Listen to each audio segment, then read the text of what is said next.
The silver tray felt heavier than it looked, its edge digging into the soft flesh of her palm. For 6 hours, she had been a ghost in a world of vibrant color and sharp, expensive laughter. Her name was Alina, but here, in the sprawling mansion perched on a cliff overlooking the glittering city, she was simply the help. She moved through the grand ballroom with a practiced, invisible grace. Her uniform a dull gray against the flashing silks and stark black tuxedos of the guests. Each step was a calculation, a maneuver through a minefield of outstretched glasses and careless elbows, her tired feet screaming in their sensible, flat shoes. This was the reality behind the dream. Every clinking champagne flute she served, every discarded napkin she cleared, was a brick laid in the foundation of something else. The money from this grueling double shift wasn't just for the rent on her small, quiet apartment. It was for the weekly hour that belonged only to her. It was for the cramped room with the slightly out-of-tune upright piano. And for Madame Anya, a fierce old woman with hair like spun snow and a voice that could crack glass, who was shaping Elena's own voice into something she hoped could one day fill a room like this one, but with purpose. Music was the air she breathed when the air in here grew too thick with perfume and power. Tonight's party was for him. The host, the man who owned the house, the tech company, and probably half the city. She had heard his name whispered all night, a mixture of reverence and fear. Alistair Finch. He was a predator in a tailored suit, the eyes that seemed to miss nothing, and a smile that never quite reached them. Alina had caught glimpses of him, holding court near the immense fireplace, his voice a low, confident rumble that commanded the attention of everyone around him. He wasn't just rich. He was a kingmaker, a man who could build futures or break them with a single phone call. To be in his orbit was to be acutely aware of your own smallness, your own expendability. A small jazz trio was set up on a raised platform at one end of the ballroom, their music a smooth, glossy soundtrack to the evening's superficial transactions. Alina was refilling a tray with fresh glasses from the portable bar when she found herself momentarily alone. The trio had taken a short break, and the space they had filled with sound was now buzzing with the private conversations of the wealthy. Her path took her past the grand piano, sleek black monster of an instrument that sat unused and gleaming under a soft spotlight. It was a beautiful thing, and for a heartbeat, she forgot the ache in her feet and the stiffness in her shoulders. She forgot the tray of glasses. Her fingers, just for a second, longed to touch the cool ivory keys. In her mind, she was no longer in this room. She was in her lesson with Madame Anya, struggling through a particularly difficult passage from an opera about a tragic princess. The melody was intricate, full of sorrow and a fierce, soaring hope. It was a world away from the bland jazz that had been playing.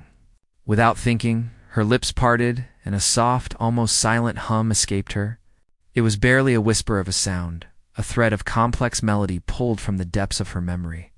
It was a secret she shared with herself, a small rebellion in a room that demanded silence from people like her. It was a mistake, a tiny, fatal miscalculation in an otherwise perfectly executed performance of invisibility. I will now. What do we have here?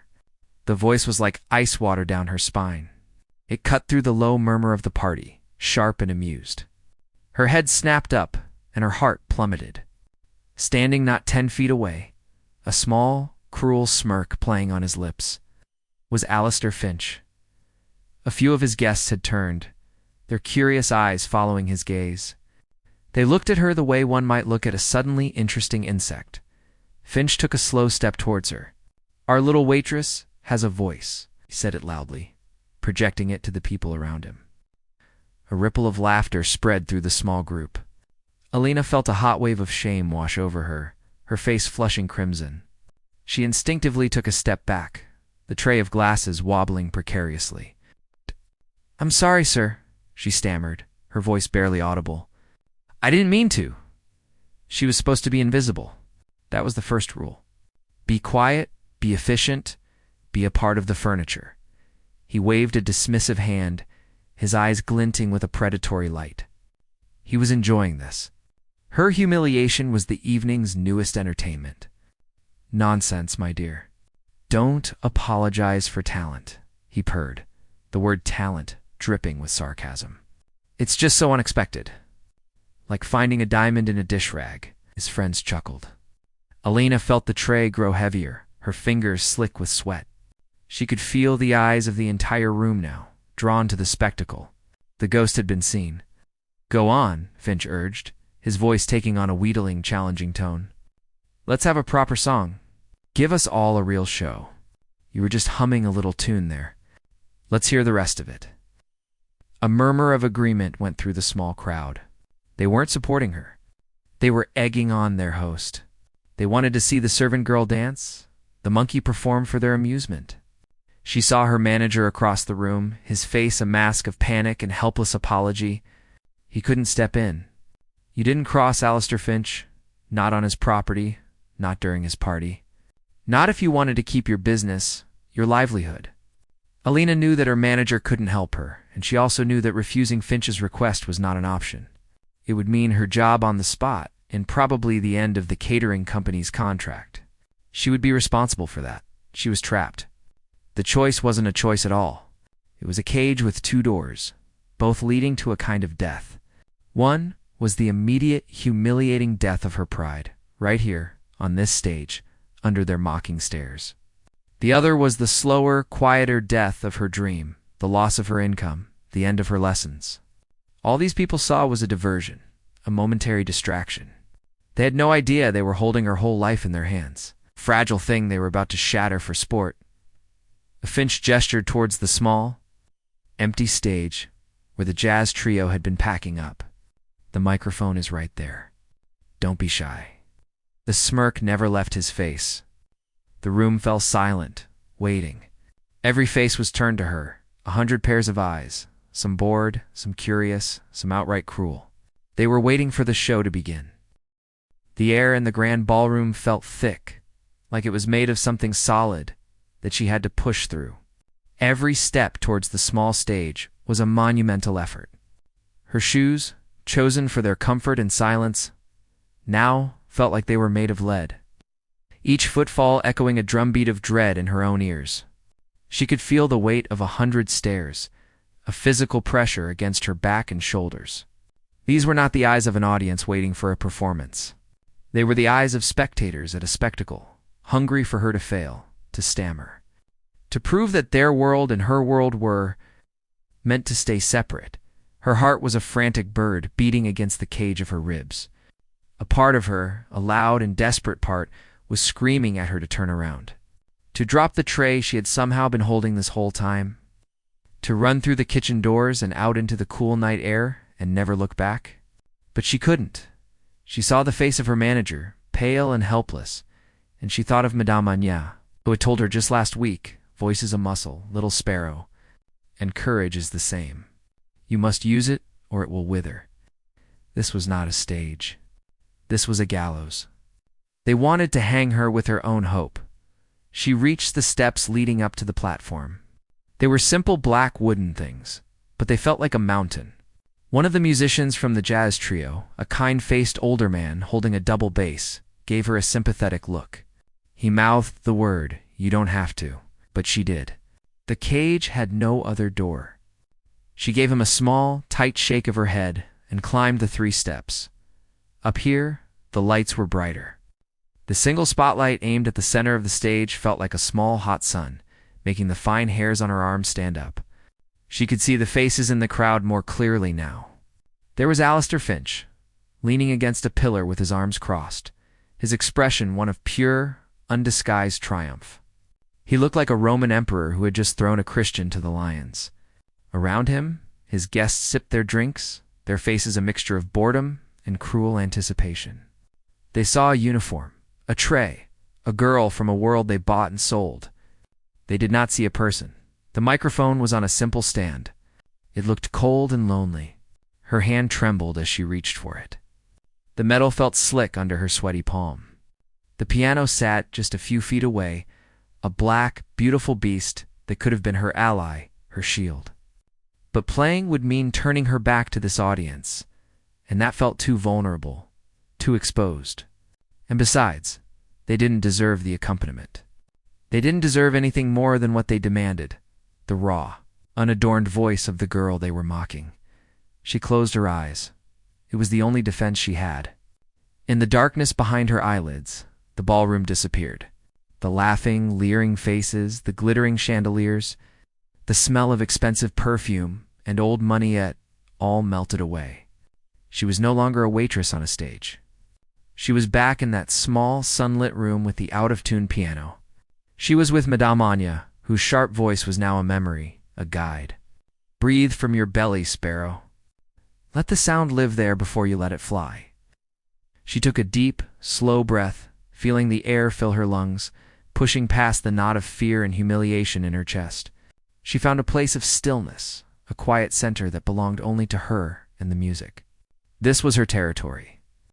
Not this ballroom, not this stage, but this song. This song was her home, and she was inviting no one inside without an invitation. Then she opened her mouth, and the first note was born. It wasn't loud. It wasn't a scream of defiance or a cry for help. It was a single, clear tone that cut through the heavy silence of the room like a shard of glass. It was pure and perfect, and it held in it all the sorrow she had felt just moments before, but transformed it into something beautiful. It was the sound of a heart breaking, but with the promise of being made whole again. The effect was instantaneous. A man, halfway through telling a loud, self-important story to his companions, stopped mid-sentence. His mouth hung open. A woman, checking her reflection in a compact mirror, slowly snapped it shut, her eyes widening. The low, expectant hum of the crowd, which had been waiting for her to fail, vanished. It was as if someone had pressed a mute button on the entire party. The silence that followed her first note was not one of judgment, but of sheer, unadulterated shock. And then she began to sing. The simple melody of the aria she had been humming was just a skeleton. Now she clothed it in flesh and blood. Her voice, which had been a secret thing she shared with empty rooms, now filled this enormous cavernous space. It seemed to have a life of its own, soaring up to the high ceilings and then dipping down to wrap around every person in the room like a velvet cloak. The words were in a language most of them probably didn't understand, but the emotion was universal. It was the sound of longing, of a deep and profound ache for a world that could be, a world of beauty and truth. It was a prayer, a lament, and a declaration of strength, all in one. The quiet, unassuming waitress was gone. In her place stood a queen, a storyteller, a sorceress. She stood perfectly still, her hands now resting gently on the microphone stand. Her whole being focused on the story she was telling. She wasn't performing for them anymore. She was performing for the memory of her grandmother, who had first taught her to sing, for the dream that kept her going through endless shifts of backbreaking work, for the music itself, which had always been her truest friend. The transformation of the room was breathtaking to behold, though no one was watching the room anymore. All eyes were on the woman on the stage. The cynical smirks had been wiped from their faces, replaced by expressions of slack-jawed wonder. People who had been sneering just moments before now looked utterly captivated. Their world of cocktail parties and stock tips suddenly feeling very small and very far away. The music had stripped them of their armor, their sarcasm, their boredom, their sense of superiority, and left them with nothing but the raw, unvarnished truth of their own humanity, reflected back at them by a girl they had been about to toss away. And in the crowd, Alistair Finch stood frozen. The cruel, amused smile had been wiped from his face, as if it had never been there. It was replaced by a look of profound disbelief, his mouth slightly agape. He stared, not at a spectacle or a joke, but at a force of nature he had accidentally unearthed. The power he held, the power of money and influence, felt hollow and meaningless in the face of this pure, undeniable talent. He, a man who commanded armies of employees and shaped industries, was completely, utterly speechless. He was no longer the master of this world. For the first time in a very long time, he was simply a listener, and he was hearing something that would change him forever. The sound held them captive. It wasn't just a melody. It was a living thing that breathed and moved through the cavernous ballroom. It was a current of emotion so strong that it seemed to physically alter the atmosphere, pushing the air, making the crystal droplets on the chandeliers tremble in sympathetic vibration. The aria, with its tale of a princess trapped in a tower, singing to the stars for a freedom she could only dream of, was no longer just a story. In Elena's voice, it was a confession. It was the secret song of every person who had ever felt small, overlooked, or trapped by the circumstances of their life. She stood in the center of the spotlight, solitary figure, but her voice was a legion. It was not a loud, aggressive sound. It was something far more powerful. It had the sharp, clean edge of a blade and the deep, resonant pull of the ocean tide. When she sang of sorrow, the ballroom grew colder.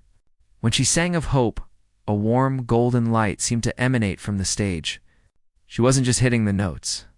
She was living inside them, exploring every corner of their emotional landscape. The silence was no longer the result of her audience's boredom. It was the silence of a crowd holding its collective breath, afraid that even the smallest cough might shatter the spell she was weaving. People who had been standing in restless, chatty groups began to drift apart, each person drawn individually towards the source of the sound.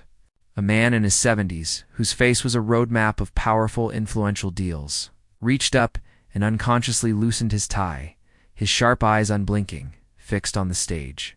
A young woman, dripping in jewels that probably cost more than Elena would make in a decade, had a single perfect tear escape and trace a slow path down her powdered cheek. The music was bypassing their brains, their cynicism, their social pretenses, and speaking directly to the part of them that still remembered what it felt like to yearn, to hope, to be human. The jazz trio, who had been quietly packing away their instruments, had stopped. The bassist stood with his instrument in his hand, his head bowed in respect. The pianist had one hand on the keyboard, but his fingers were still.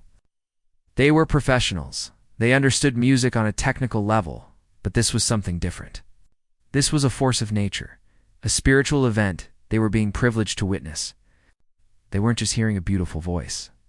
They were hearing the sound of a soul laid bare. Elena was no longer aware of them.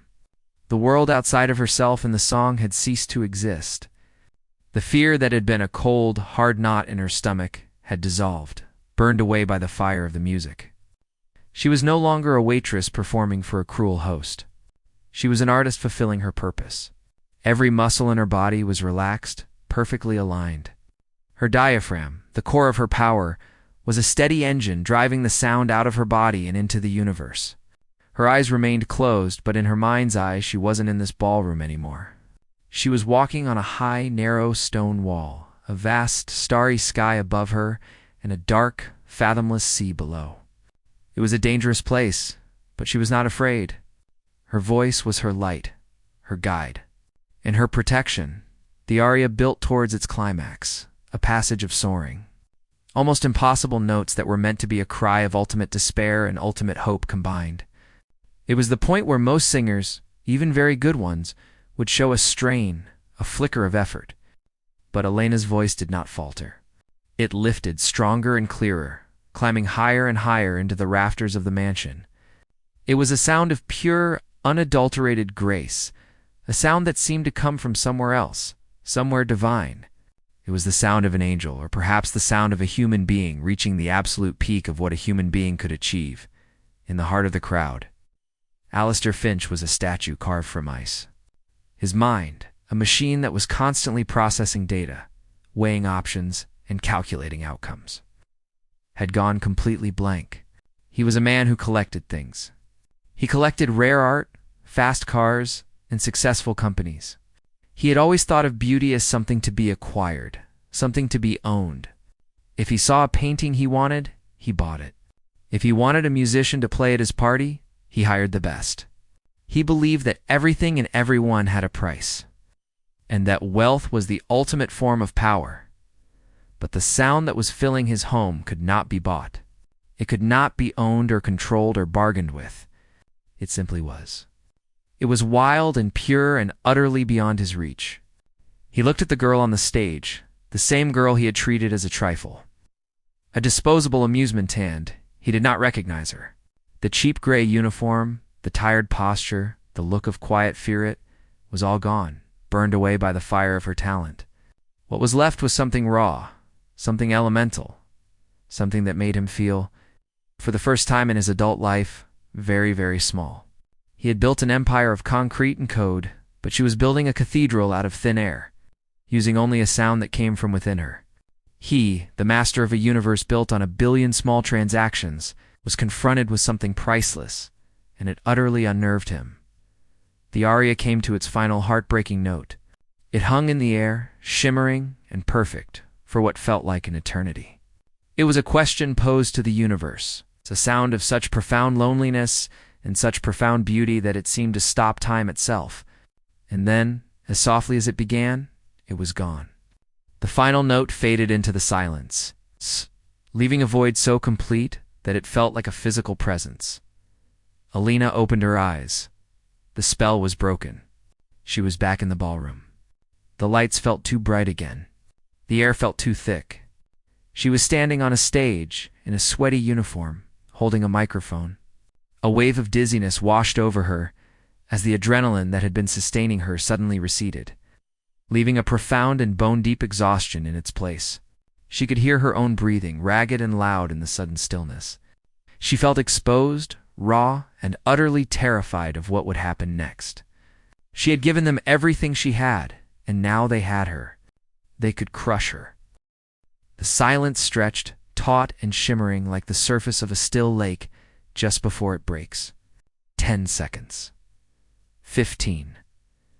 In that quiet space, Alina felt a terror more profound than the humiliation she had felt before. Before, she had been a joke. Now, she was a mystery, an anomaly. And in the world of the powerful, the unknown was far more threatening than the mundane. Her heart, which had been so steady and strong while she sang, now fluttered like a dying bird against her ribs. She expected jeers, or laughter, or even worse, a dismissive wave that would tell her she was dismissed, a failed experiment. She braced herself for the cruelty to resume, but then a single sound broke the stillness. It was not a jeer. It was the sharp, sudden intake of breath from a woman near the front, followed by a soft, whispered, "Oh my God." It was a tiny sound, but it was the first drop of rain in a coming storm. Then an elderly man, a titan of industry, whose face Alina had seen on the cover of financial magazines, slowly raised his hands and began to clap. It wasn't polite, perfunctory applause. It was a slow, deliberate clap, full of weight and reverence. It was the clap of a connoisseur, a man who knew true genius when he saw it. That single clap acted as a key. Unlocking the stunned silence of the entire room, the storm broke. It started as a wave, a ripple of sound that grew from a handful of people to a dozen, then 50. Then it became a roar. It wasn't the scattered, clinking applause of a cocktail party. It was a thunderous, explosive, unified ovation that shook the very foundations of the mansion. People were on their feet. Not just a few, but everyone. Waiters froze in their tracks, their trays held forgotten at their sides. The kitchen staff, peering through the service doors, were staring wide. Every single person in that room was on their feet, their hands clapping, their faces alight with an emotion Alina had never seen on faces like those before. Oh, it was a wall of sound. It's a physical force that hit her. She stood there, blinking, unable to process it. This was not the reaction she had prepared for. She had expected scorn, but she had received a coronation. The sound washed over her, and with it, the shame and fear that had clung to her all night began to dissolve. The heat in her cheeks was no longer from embarrassment, but from a strange, overwhelming warmth that spread through her entire chest. She saw her manager, his face a mixture of shock and a fierce, tearful pride. He was clapping so hard his hands were red.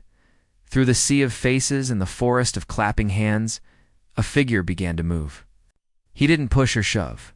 The crowd parted for him as if by an unspoken command. It was Alistair Finch.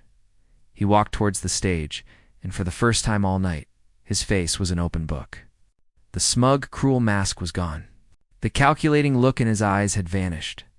In its place was a look of such genuine, unadulterated shock that he seemed like a different man. He looked dazed, as if he had just witnessed a miracle and was struggling to make sense of it in a world he thought. He understood. He climbed the 3 steps to the stage. His expensive shoes making a soft, solid sound on the wood. He stopped a few feet in front of her. The applause didn't stop, but it softened, becoming a respectful, rolling drumbeat that underscored the moment. He looked at her, not as a host looking at his servant, but as one human being looking at another. He saw the tear tracks on her own cheeks, the trembling of her hands, the exhaustion in her eyes. He saw the person, not the performance. For a long moment, he just stood there, searching for words. This was a man who could command a room with a sentence, could buy and sell companies with a phone call, but he was utterly, completely lost for words. He cleared his throat, a rough, uncertain sound. He didn't offer her money. He didn't offer her a contract. He didn't make a joke or try to regain control of the situation with a display of power. He did something far more difficult and far more profound. He offered her truth. He began, his voice uncharacteristically quiet, almost hoarse. I've spent my entire life acquiring things. Art, companies, experiences. He shook his head slowly, as if trying to clear it. I thought I knew what beauty was. I thought it was something you could put on a wall or a price tag on. He took a breath, his eyes never leaving hers. What you just did. That wasn't something you can acquire. It's something you are. I have never in all my life witnessed anything so ... So honest, so powerful. My God. The last two words were not a curse, but a prayer. A whispered breath of wonder. He looked at the simple microphone stand, then back at her. I am so sorry, he said. The words were simple, direct, and carried the weight of a king's ransom. He wasn't apologizing for making her sing. He was apologizing for not seeing her before, for almost crushing something so beautiful under the heel of his own arrogance. Then he asked the one question that truly mattered, the question that proved he had seen past the performance to the person. Who are you? The question, asked with such sincere curiosity, was more powerful than any applause. It was the final crack in the dam of her composure. A sob she had been holding back for hours, for years, finally broke free. It wasn't a sad cry. It was a sound of release, of a pressure valve giving way. A tear she hadn't even known was there finally spilled over and ran down her cheek. She looked at this powerful, formidable man, whose cruelty had put her in this position, and saw only a humbled, earnest question. She swallowed, her throat thick with emotion. Her own voice, when it came, was a fragile whisper, a stark contrast to the soaring power it had held just moments before. My name, she said, is Alina. The sound of her name, spoken so simply in the wake of that musical avalanche, seemed to hang in the air between them. Alina, it was an ordinary name, the name of a tired waitress, a struggling student. But on her lips, after what everyone had just witnessed, it sounded like the title of a legend. Alistair Finch repeated it softly, as if tasting a new and unfamiliar word. Alina. The applause in the room had settled into a low, reverent hum. No one was leaving. No one was turning back to their conversations. They were all watching the stage, watching this impossible conversation between the king of the castle and the girl who had just shown him what a real crown looked like. The party, for all its expense and planning, was well and truly over. Something else had taken its place. You have to study, Finch said, his mind clearly working, but not in the calculating, transactional way it usually did. This was different. It was the thinking of a man who had just discovered a new law of physics. He wasn't trying to own it. He was just trying to understand it. You're training. With someone, Alina nodded, wiping at her damp cheek with the back of her hand. Yes, a teacher. Her name is Madame Anya, saying the name out loud. In this place, felt like bringing a piece of her old, small world into this new, enormous one. Finch absorbed the information. A good teacher? He asked, and there was no sarcasm in the question, only a genuine need to know. The best, Alina answered without hesitation. It was the one thing in her life she was completely sure of. The best I could afford. Something in her tone must have given it away. The subtext of her life, the long hours, the modest wages, the constant sacrifice, was laid bare in those 5 simple words. He saw it all. He saw the struggle behind the talent, the years of work, the scrape-together cash for a single precious hour a week. His face changed again. The awe was still there, but now it was joined by a sharp, decisive clarity. The man who built empires was back, but his purpose had been completely rewritten. "I am going to make a call," he said, his voice regaining a fraction of its old authority, but it was no longer a voice of command. It was a voice of absolute certainty.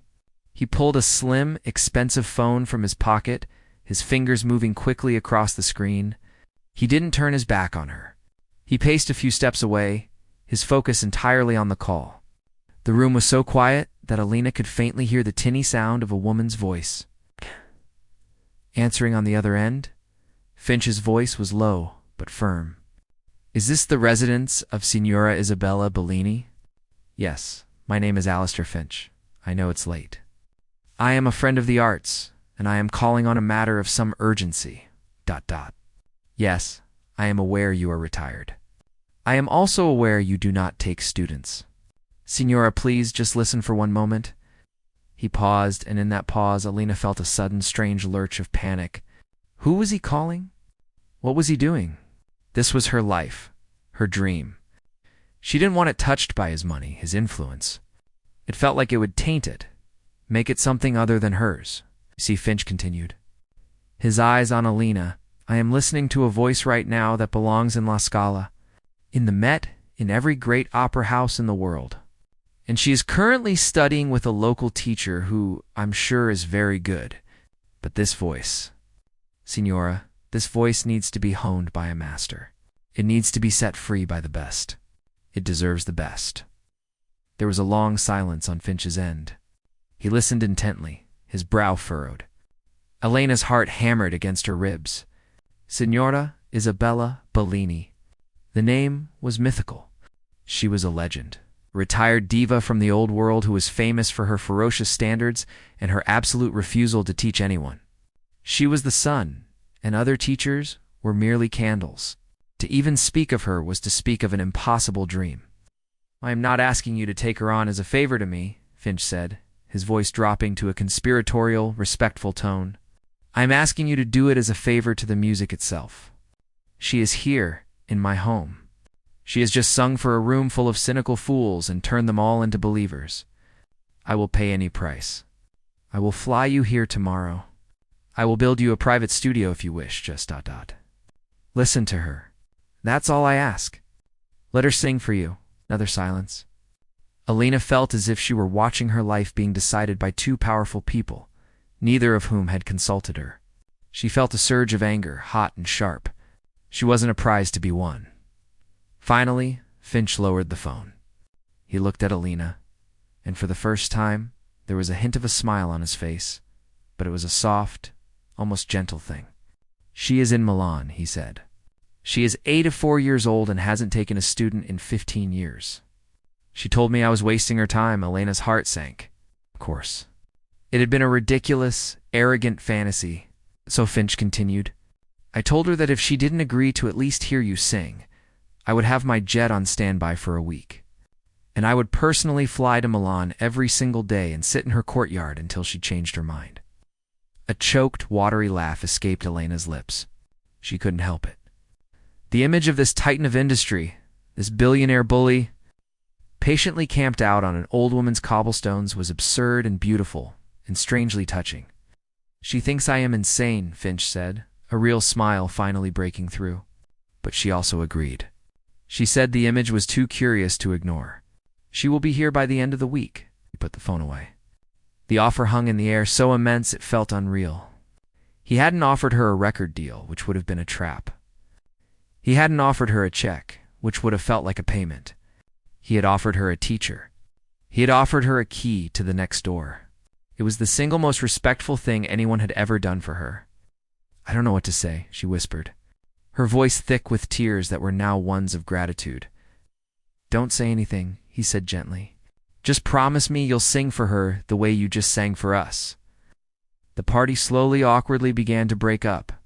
As Alina descended the stage steps, the guests These people who hadn't seen her an hour ago now approached her with a new kind of deference. They didn't ask for her number or offer her cheap compliments. They just looked at her with a kind of hushed wonder and said things like, "Thank you," and that was ... unforgettable. She left the mansion not as a disgraced waitress, but as a woman who had been seen. She walked out into the cool pre-dawn air, the city lights twinkling below her like a fallen constellation. The sun was just beginning to touch the edge of the sky, painting it with soft strokes of rose and gold. She was exhausted, emotionally and physically drained. But she felt more awake than she ever had in her life. She knew she would have to work her shift tomorrow. She knew the struggle wasn't over. But tonight, something fundamental had shifted. The secret song she had only ever hummed in the shadows had been given a voice, and the world had stopped to listen. The road ahead was still long and uncertain, but for the first time it was paved not with doubt, but with possibility. Her dream was no longer a distant star. It was a destination, and for the first time, she had a map.